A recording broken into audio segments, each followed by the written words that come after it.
எல்லாருக்கும் வணக்கம். இன்னைக்கு நம்மளுடைய கிளாஸ்ல உனக்கு அப்படின்னு சொல்றதுக்கு நம்ம என்ன சொல்லணும் ஹிந்தியில? இந்த உனக்கு, அதாவது ரெண்டாவது பர்சனை சுட்டி காட்டுற லிஸ்ட்ல இது மூணாவதா இருக்குது, உனக்கு அப்படின்னு சொல்றது.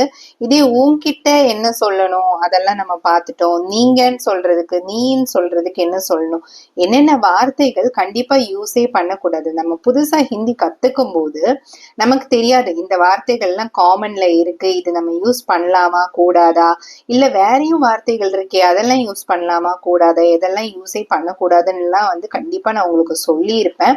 இது நம்ம தெரிஞ்சுக்கணும். அதே மாதிரிதான் இன்னைக்கும் நம்மளோட வீடியோல அந்த மாதிரி வார்த்தைகளும் இருக்கு. உனக்கு அப்படின்னு சொல்லும் போது என்ன வார்த்தையை நம்ம காமனா யூஸ் பண்றாங்க ஹிந்தியில, அதை நம்ம யூஸ் பண்ணலாம். மரியாதையோட சொல்றதுக்கு எப்படி, என்னென்ன வார்த்தைகள் அதுக்கு பதிலாவும் இருக்கு, அதை யூஸே பண்ணக்கூடாது அப்படிங்கிற மாதிரியான வார்த்தைகளும் என்னென்ன அப்படிங்கறதும் நம்ம இன்னைக்கு பார்ப்போம். வாங்க நம்ம இப்போ வீடியோக்குள்ள போயிடலாம். உனக்கு என்ன வேண்டும் இப்படி கேட்கணும். உனக்கு என்ன வேணும் அப்படின்னு சொல்லி கேட்கணும். தும்கோ, உனக்கு என்ன, கியா, சாஹியே வேண்டும். சாஹியேன்னா வேண்டும். வேண்டாம்னு சொல்றதுக்கு நஹி சாஹியே அப்படின்னு சொல்லுவாங்க. தும்கோ கியா சாஹியே, உனக்கு என்ன வேண்டும். இந்த இடத்துல உனக்குங்கிறதுக்கு தும்கோங்கிற வார்த்தையை யூஸ் பண்ணியிருக்கேன். இந்த வார்த்தை காமனா எல்லா இடங்கள்லயும், ஹிந்தி பேசக்கூடிய எல்லா இடங்கள்லயுமே எல்லாருமே தும்கோங்கிறத காமனா யூஸ் பண்ணுவாங்க. நீங்க இதை தாராளமா யூஸ் பண்ணிக்கலாம். ஆனா ரொம்ப மரியாதைக்குரியவங்க கிட்ட பேசுறது என்னங்கறத கொஞ்ச நேரம் ஒரு 4 எக்ஸாம்பிள் கழிச்சு முடிஞ்சதுக்கு அப்புறமா நான் உங்களுக்கு சொல்லியிருப்பேன். ஃபர்ஸ்ட் நம்ம தும்கோ அப்படிங்கிற வார்த்தையில நம்ம ஃபிக்ஸ் ஆயிடலாம். ஒரு 4 எக்ஸாம்பிள் நமக்கு பார்க்கும்போது ஈஸியா நமக்கு ஞாபகம் வச்சுக்கிறதுக்கு முடியும். உனக்கு தெரியும், உனக்கு தெரிஞ்சிருக்கலாம், நீங்கள் தெரிஞ்சிருக்கலாம், அறிந்திருக்கலாம் அப்படின்னு நான் இங்க போட்டிருக்கேன். இங்க உனக்கு தெரிஞ்சிருக்கலாம் அப்படிங்கிற மீனிங்கும் நம்ம எடுத்துக்கலாம். உனக்கு தெரியும். ஸோ இந்த இதுக்கு தும்கோ பத்தா ஹோகா. தும்கோன்னா உனக்கு, பத்தா ஹோகான்னா தெரிஞ்சிருக்கும், பத்தானா தெரியும் அப்படிங்கிற மீனிங் வரும்.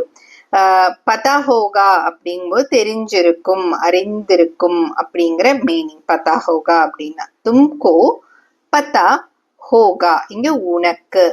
மெயின் இந்த உனக்குங்கிறது லிட்டரலா மீனிங் எடுத்தீங்கன்னு பார்த்தா டு யூ, ஃபார் யூ, ஏதாவது ஒரு பொருளை அவங்களுக்கு நம்ம கொடுக்கறது, இல்லைன்னா ஏதாவது ஒரு செயல் ஆக்ஷன் அவங்களுக்கு தெரிவிக்கிற மாதிரி, இந்த மாதிரி எல்லாம் வரும்போது, இல்ல உனக்கு தெரியும் இந்த மாதிரி எல்லாம் சொல்லும்போது இந்த உனக்குன்னு வர்ற எல்லா இடங்கள்லயுமே தும்கோ அப்படிங்கிற வார்த்தைய நீங்க யூஸ் பண்ணிக்கலாம். நான் உனக்கு நாளைக்கு சொல்றேன், அந்த மாதிரி சாதாரணமா சொல்லுவோம் இல்லையா. இப்ப இந்த இடத்துல பாத்தீங்கன்னா அவங்க எதையும் பொருளா ரிசீவ் பண்ணல, நம்ம செய்யற ஒரு செயலை அவங்க ரிசீவ் பண்ண போறாங்க. அதனாலதான் அந்த இடத்துல நம்ம உனக்கு அப்படின்னு சொல்லியிருக்கோம். அதாவது பொருளா ரிசீவ் பண்ணாலும் இல்ல நம்ம செய்யக்கூடிய ஏதாவது ஒரு செயலை அவங்க ரிசீவ் பண்றாங்க அப்படிங்கிற மாதிரி இருக்கும் போதும், கண்ணுக்கு தெரியலனாலும் அதுவும் அவங்க ரிசீவ் பண்ற மாதிரி தான். அந்த இடத்துலயும் உனக்குன்னு தான் நம்ம யூஸ் பண்ணியிருக்கோம். நான் உனக்கு நாளைக்கு சொல்றேன், அந்த இடத்துலயும் தும்கோ தான் யூஸ் பண்ணணும். மே தும்கோ கல் பத்தாவுங்க. மேனா நான், தும்கோன்னா உனக்கு, கல் பத்தாவுங்க, கல்னா நாளைக்கு, பத்தாவுங்கன்னா சொல்றேன். இது பத்தாவுங்க அப்படிங்கிறது ஒரு எதிர்காலத்துல இருக்கு. எதிர்காலத்துல இருக்கும்போது தான் பத்தாவுங்க அப்படின்னு சொல்லுவாங்க. பத்தாவோ அப்படின்னா சொல்லு அப்படின்னு சொல்லி அர்த்தம். பத்தாயே அப்படின்னா சொல்லுங்கன்னு மரியாதையோட சொல்றது.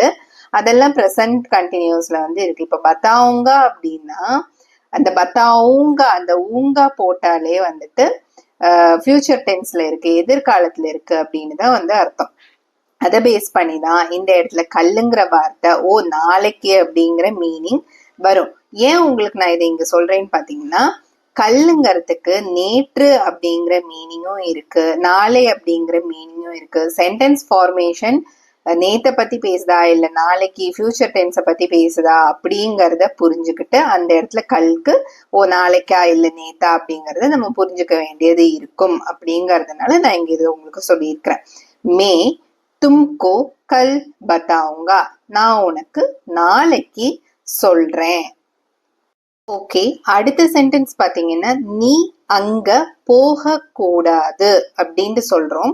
இந்த இடத்துலயும் தும்கோ வஹா நஹி ஜானா சாஹியே அப்படின்னு சொல்லணும்.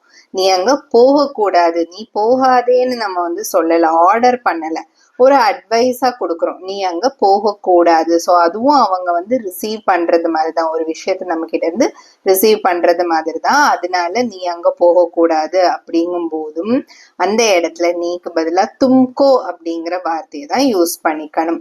இங்க உனக்குன்னு இல்லையே, ஏன் வந்து தும்கோ யூஸ் பண்றோம் அப்படின்னு நீங்க கேக்குறீங்கன்னா, அதுவும் அதாவது ஒரு அட்வைஸா அவங்க ரிசீவ் பண்றாங்க, ஆர்டர் பண்ணல. நீ போகக்கூடாது, நீ அங்க போகாத அப்படின்னு நம்ம சொல்ல, நீ அங்க போக கூடாது அப்படின்னு ஒரு அட்வைஸ் மாதிரி இல்ல ஒரு ஒப்பீனியன் மாதிரி வந்து நம்ம அவங்க கிட்ட சொல்றோம். அதுதான் அவங்க ரிசீவ் பண்றாங்க. அதனால தும்கோ அப்படிங்கிற வார்த்தையை யூஸ் பண்ணியிருக்கிறோம். அங்க அப்படின்னா பஹா, பஹான்னு சொல்லணும்.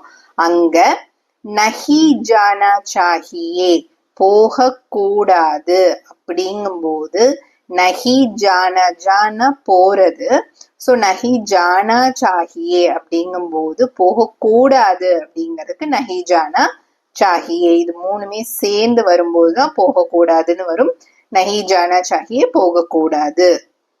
நம்ம காமனா யூஸ் பண்ற வார்த்தையை தான் இது வரைக்கும் பார்த்தோம். உனக்குன்னு சொல்லும் போது தும்கோ, யாருக்கு யூஸ் பண்ணா, ஃப்ரெண்ட்ஸ் கிட்ட, கொஞ்சம் க்ளோஸா இருக்கிறவங்க, லைட்டா தெரிஞ்சவங்க கிட்ட, இவங்க கிட்ட எல்லாம் தும்கோங்கிறது காமனா யூஸ் பண்ணலாம், எந்த தப்பும் கிடையாது. மரியாதை குறைவுன்னு கிடையாது, மீடியமான மரியாதை நம்ம ஃப்ரெண்ட்ஸ் கிட்ட எல்லாம் பேசும்போது இருக்கும் இல்லையா, அந்த மீடியமான மரியாதை இருக்கும். உங்களுக்கு ஆப்கோ அப்படின்னு சொல்லணும். புதுசா யாரையாவது பாக்குறீங்க, அவங்க நம்ம வயசுல சின்னவங்களா இருக்கிறாங்கன்னு தெரிஞ்சா கூட நம்ம புதுசா பாக்குறோம் அப்படிங்கும்போது, ஃபர்ஸ்ட் ஒருத்தவங்களை சந்திக்கிறோம் அப்படிங்கும்போது நீங்க என்னதான் சொல்லுவோம், இல்ல உங்களுக்கு இந்த மாதிரி மரியாதையோடு தான் நம்ம சொல்லுவோம். அதனால அந்த மாதிரி ஆப்கோ, பெரியவங்களை எல்லாம் பார்த்து பேசும்போதும் இந்த மாதிரி ஆப்கோ, உங்களுக்கு என்ன வேணும். நான் இதுக்கு இப்போ கொடுத்தேன்ல எக்ஸாம்பிள், அந்த எக்ஸாம்பிள்லயே நீங்க தும்கோக்கு பதிலா ஆப்கோ அப்படின்னு போட்டுக்கலாம். तुमको क्या चाहिए, आपको क्या चाहिए அப்படின்னு போடலாம். तुमको पता होगा, உங்களுக்கு தெரிஞ்சிருக்கும், உனக்கு தெரிஞ்சிருக்கும். இங்க இப்போ உங்களுக்கு தெரிஞ்சிருக்கும், आपको पता होगा. मैं तुमको कल बताऊंगा, நான் உனக்கு நாளைக்கு சொல்றேன், நான் உங்களுக்கு நாளைக்கு சொல்றேன். मैं आपको कल बताऊंगा அப்படின்னு சொல்லலாம். तुमकोக்கு பதிலா आपको. तुमको वहां नहीं जाना चाहिए அப்படிங்கும்போது ஆப்கோ, நீங்க அங்க போக கூடாது அப்படின்னு சொல்றீங்கன்னு வச்சுக்கோங்களேன் மரியாதையோட. ஆப்கோ வஹா நஹி ஜானா சாஹியே, தும்கோக்கு பதிலா அப்படியே ஆப்கோ அப்படிங்கறத போட்டுக்கலாம். இந்த ரெண்டு வார்த்தையும் நம்ம ஃபிக்ஸ் பண்ணிக்கலாம். டிஃபரன்ஸ் நம்ம தெரிஞ்சுக்கணும். தும்கோ ஓரளவுக்கு க்ளோஸா இருக்கிறவங்க கிட்ட நம்ம வந்து சொல்லலாம், மீடியம் மரியாதை அதுல இருக்கு. ரொம்ப நல்ல மரியாதையோட ஸ்ட்ரேஞ்சர்ஸ் கிட்ட, பெரியவங்க கிட்ட எல்லாம் பேசும்போது, சீனியர்ஸ் கிட்ட, இல்ல நம்ம ஆபீஸ் கொலீக்லயே சீனியர்ஸ் கிட்ட, அவங்க கிட்ட எல்லாம் பேசும்போது ஆப்கோ அப்படிங்கிற வார்த்தையை போட்டு நம்ம பேசிக்கலாம். ஓகே, இப்போ தும்கோ அப்படிங்கறக்கு இந்த வார்த்தையும் நீங்க ஒரு சில இடங்கள்ல கேட்கலாம். அப்போ இல்ல எங்கேயாவது நீங்க வேற இடங்கள்ல படிக்கிறீங்க அப்படிங்கும்போது இந்த வார்த்தை இருக்கே, அப்ப இது யூஸ் பண்ணலாமே அப்படின்னு நீங்க நினைக்கலாம். நான் இங்க ரொம்ப சின்னதா தான் எழுதியிருக்கேன், துமே அப்படின்னு சொல்லிட்டு. தும்ஹே அப்படிங்கறத துமே அப்படின்னு சொல்லி தான் நமக்கு கேட்கும் அவங்க ஃபாஸ்டா பேசும்போது.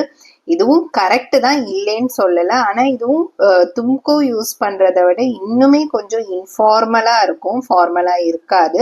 அதனால மோஸ்டா இதையும் அவாய்ட் பண்றது நல்லது. நம்ம ஃபிக்ஸ் பண்ண வேண்டியது தும்கோல ஃபிக்ஸ் ஆயிடலாம். அப்புறம் மரியாதையோட பேசுறோம் அப்படின்னா ஆப்கோ அப்படிங்கறதுல ஃபிக்ஸ் ஆயிடலாம். துமேவும் வேண்டாம், ஆனா தெரிஞ்சு வச்சுக்கோங்க, யாராவது சொல்றாங்க அப்படின்னா புரியறதுக்கு தெரிஞ்சுக்கோங்க. ரொம்ப மரியாதை கம்மி அப்படின்னு சொல்ல முடியாது, கொஞ்சம் ரொம்ப ரொம்ப லோக்கல் பேசும்போது துமே அப்படின்னு சொல்லி யூஸ் பண்ணுவாங்க. ஆனா நம்ம பேசும்போது தும்கோவை எடுத்துக்கலாம், இல்லைன்னா ஆப்கோவை எடுத்துக்கலாம். ஓகே, நம்ம சொன்னது மாதிரியே ஃபிக்ஸ் பண்ணியாச்சு. தும்கோன்னு சொல்லலாம், இல்லைன்னா ஆப்கோன்னு ரொம்ப மரியாதையோட சொல்றது ரொம்ப ரொம்ப வரவேற்கத்தக்கது, ஆப்கோன்னு சொல்லலாம். இதுல நம்ம ஃபிக்ஸ் பண்ணிட்டோம். ஓகே, இது என்னென்ன வார்த்தைகள், இதுக்கு வேறையும் வார்த்தைகள் இருக்கு, அதை வந்து சுத்தமா கண்டிப்பா யூஸே பண்ணிடக்கூடாது அப்படின்ட்டு. துச்கோ தேரிக்கோ, இந்த ரெண்டு வார்த்தைகளும் இருக்கு, ஆனா இதை யூஸ் பண்ணவே கூடாது. ரொம்ப கோவமா ரூடா பேசுறீங்க, ரொம்ப ஒருத்தவங்க கிட்ட சுத்தமா மரியாதையே இல்லாம பேசுறீங்க அப்படிங்கறதுக்கு அர்த்தம். ஒருவேளை நீங்க வேற எங்கேயாவது கூட ஹிந்தி கத்துக்கும் போது இதை ஏதாவது ஒரு இடத்துல பாக்குறீங்க அப்படிங்கும் போது நீங்க கன்ஃபியூஸ் பண்ணிக்க வேண்டியது இல்லை. என்னடா எல்லாத்துக்கும் இதே சொல்றாங்க, அப்ப நம்ம தெரியாம யூஸ் பண்ணிடக்கூடாது இல்ல. சோ இப்போ உங்களுக்கு நல்லா தெரியும், நம்ம கிளாஸ் அட்டென்ட் பண்ணவங்க எல்லாருக்குமே நல்லா தெரியும் இந்த ரெண்டு வார்த்தைகளும் யூஸ் பண்ணக்கூடாது. தும்கோ யூஸ் பண்ணலாம், ரொம்ப மரியாதையோட சொல்றது வரவேற்கிறது, ஆப்கோ அப்படிங்கறத யூஸ் பண்ணலாம். அந்த ரெண்டு வார்த்தைகள்ல நம்ம எப்பவுமே ஃபிக்ஸ் ஆயிடலாம். வரைக்கும் நம்ம என்ன பார்த்தோம், நான் உனக்கு சொல்றேன், நான் உனக்கு நாளைக்கு சொல்றேன், அதாவது டு யூ ஃபார் யூ, அதாவது மத்தவங்க கிட்ட சுட்டி காட்டி அவங்களுக்கு ஏதோ ஒண்ணு கொடுக்குறோம், இல்ல அவங்களுக்கு ஏதோ ஒரு அட்வைஸ் கொடுக்குறோம், பொருளா கொடுக்குறோம், இல்ல உனக்கு என்ன வேணும் அப்படின்னு சொல்லி கேட்கிறோம். அந்த மாதிரி உனக்குன்னு சொல்றதுக்கு தான் தும்கோ இல்லைன்னா ஆப்கோன்னு பார்த்தோம். இந்த இடத்துல பாத்தீங்கன்னா தும்சே, நான் உன்னிடம் பேசுகிறேன், மே தும்சே பாத் கருங்கா. மேனா நான், தும்சேனா உன்கிட்ட, உன்னிடம், அதாவது வித் யூ அப்படின்னு வருது, உன்னிடம் உன்கிட்ட. பாத் அப்படின்னா பேசுறேன், பாத் கருங்கா அப்படிங்கும் போது நான் ஏற்கனவே சொல்லியிருந்தேன், இந்த ஊங்கா போட்டு வந்ததுன்னா அது ஃபியூச்சர் டென்ஸ்ல வருது, எதிர்காலத்தை குறிக்குதுன்னு அர்த்தம். பாத் கருங்கா பேசுகிறேன், பேசுவேன் அப்படின்னு மீனிங் வரும். பாத்னா பேசுறது. மே தும்சே பாத் கருங்கா, நான் உன்னிடம் பேசுகிறேன், வித் யூ உன்னிடம் உன்கிட்ட, இதுக்கெல்லாம் தும்சேன்னு யூஸ் பண்ணணும். நான் உன்கிட்ட பேச விரும்பல, நான் உன்கிட்ட பேச வேண்டாம் அப்படின்ட்டு நம்ம சொல்லுவோம் பாருங்களேன். இந்த இடத்துலயும் வித் யூ, அந்த உன்னிடம் உன்கிட்ட அப்படின்னு தான் வருது. அதனால இங்க என்ன யூஸ் பண்ணும், தும்சே அப்படின்னு யூஸ் பண்ணும். தும்கோ அவங்க கிட்ட ஏதோ கொடுக்குறோம், உனக்கு உனக்காக அப்படின்னு சொல்லி ஏதோ கொடுக்குற மாதிரி இருந்துச்சு, டு யூ ஃபார் யூ அந்த மாதிரி இருக்கும்போது தான் தும்கோ யூஸ் பண்ணும். தும்சே உன்னிடம் உன்கிட்ட, இந்த வித் யூ அப்படின்னு வருது. மே தும்சே நான் உன்கிட்ட, பாத் பாத்னா பேசுறது, இப்பதான் நான் சொன்னேன். நஹி கர்னா சாத்தா அப்படின்னா, நஹி கர்னா சாத்தானா பேச வேண்டாம்னு நினைக்கிறேன், பேச வேண்டாம். கர்ணான செய்யறது, இங்க எதை செய்ய வேண்டாம், பேசுறது செய்ய வேண்டாம். அதனால பாத் நஹி கர்னா சாத்தா, விருப்பம் இல்லை, வேண்டாம் அப்படின்னு சொல்றதுக்கு தான் நஹி கர்னா சாத்தா அப்படின்னு சொல்லி யூஸ் பண்றாங்க. உன்னை பார்த்ததுல சந்தோஷம், உன்னை சந்திச்சதுல சந்தோஷம்.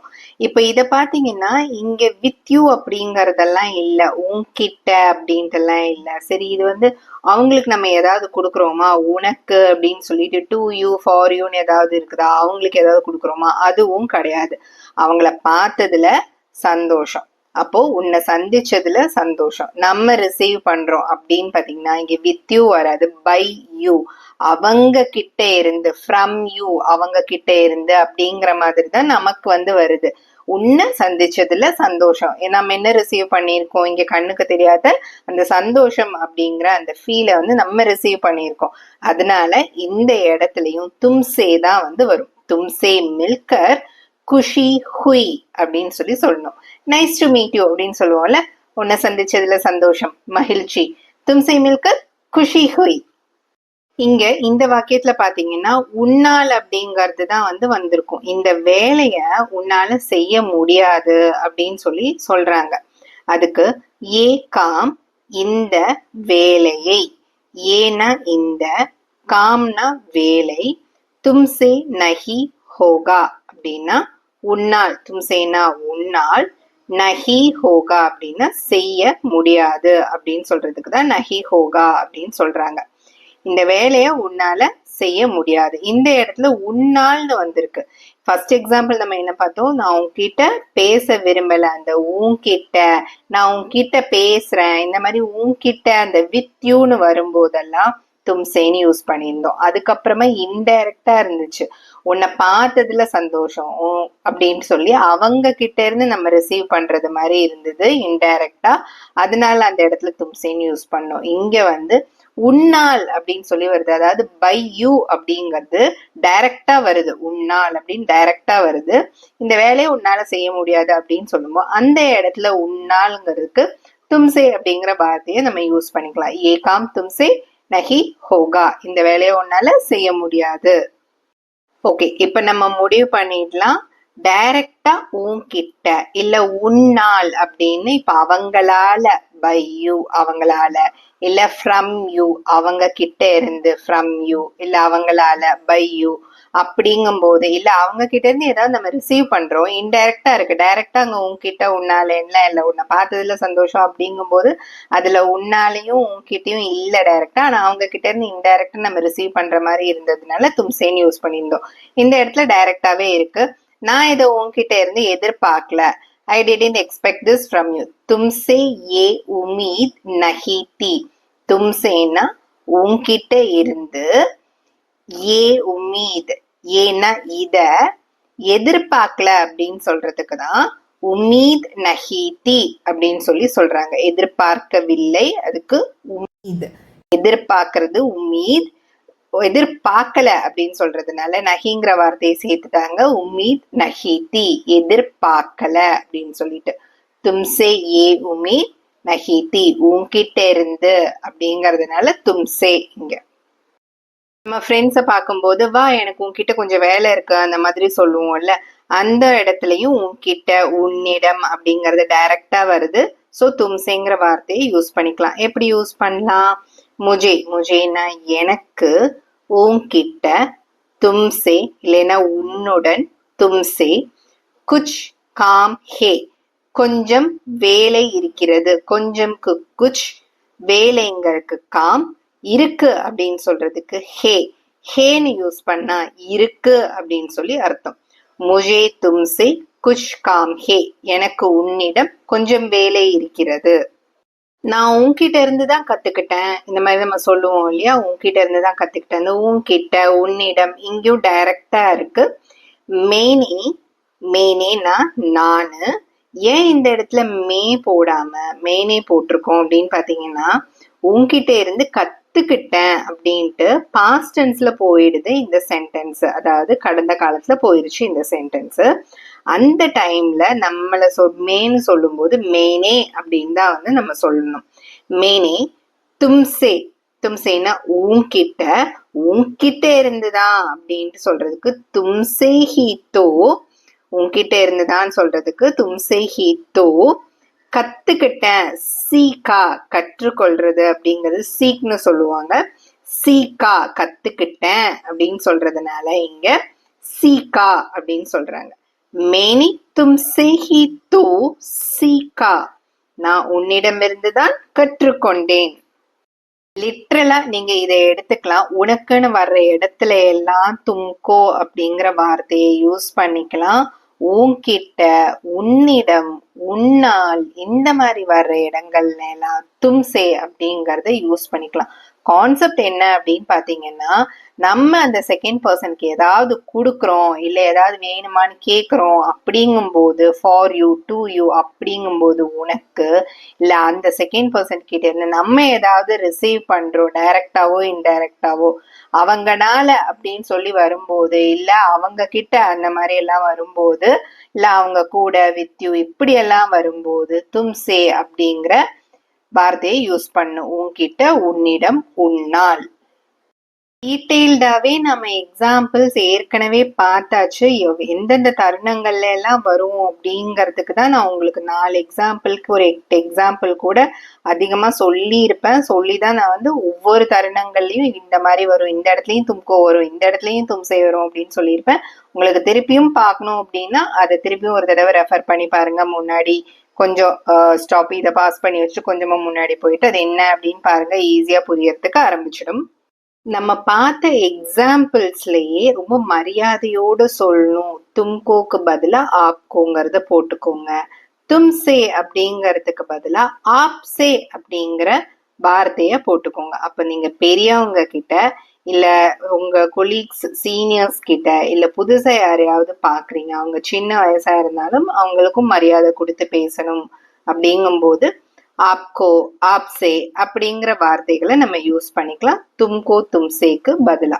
தும்கோவும் தும்சேவும் கொஞ்சம் க்ளோஸா இருக்கிறவங்க கிட்ட, ஃப்ரெண்ட்ஸ் கிட்ட, நம்ம தெரிஞ்சவங்க கிட்ட எல்லாம் பேசும்போது நம்ம அந்த வார்த்தையை யூஸ் பண்ணி பேசிக்கலாம். தெரியாதவங்களா இருந்தாலும் மரியாதை கொடுக்க வேண்டியதா இருக்கிற இடங்கள்ல ஆப் அப்படிங்கறத போட்டு பேசுறது நல்லது. ஆப்னா நீங்க அப்படின்னு அர்த்தம். இந்த இடத்துல உங்களுக்குன்னு சொல்லும்போது ஆப்கோ அப்படின்னு சொல்லணும். உங்ககிட்ட, உங்களிடம், உன்னால், அந்த மாதிரி இடங்கள்ல எல்லாம் ஆப்சே அப்படின்னு சொல்லி நம்ம சொல்லலாம். ஒரு மொழியை கத்துக்கும் போது நிறைய வார்த்தைகள் நமக்கு தெரியும். ஒரே வார்த்தைக்கு இந்த வார்த்தை யூஸ் பண்றாங்களே, அப்ப யூஸ் பண்ணலாமா கூடாதான்னு நமக்கு தெரியாது. அது எல்லாமே ரொம்ப கிளியரா நம்மளோட இந்த வீடியோலையும் இதுக்கு முன்னாடி எடுத்த 2 கிளாஸஸ்லயுமே நான் கொடுத்திருக்கிறேன். ரொம்ப கரெக்டா தெரிஞ்சிருக்கும் உங்களுக்கு எது யூஸ் பண்ணலாம் அப்படின்ட்டு. நல்ல மரியாதையோட யூஸ் பண்ணக்கூடிய வார்த்தைகள் தான் நான் யூஸ் பண்ணலாம் அப்படின்னு சொல்லி கொடுத்திருப்பேன். அது எந்தெந்த தருணங்கள்ல எல்லாம் வரும் அப்படின்னு சொல்லியிருப்பேன். உங்க ஃப்ரெண்ட்ஸ் கூட சேர்ந்து படிக்கிறீங்க அப்படின்னா அவங்க கூடயும் இதை ஷேர் பண்ணுங்க. நன்றி, தன்யவாத், தேங்க்யூ.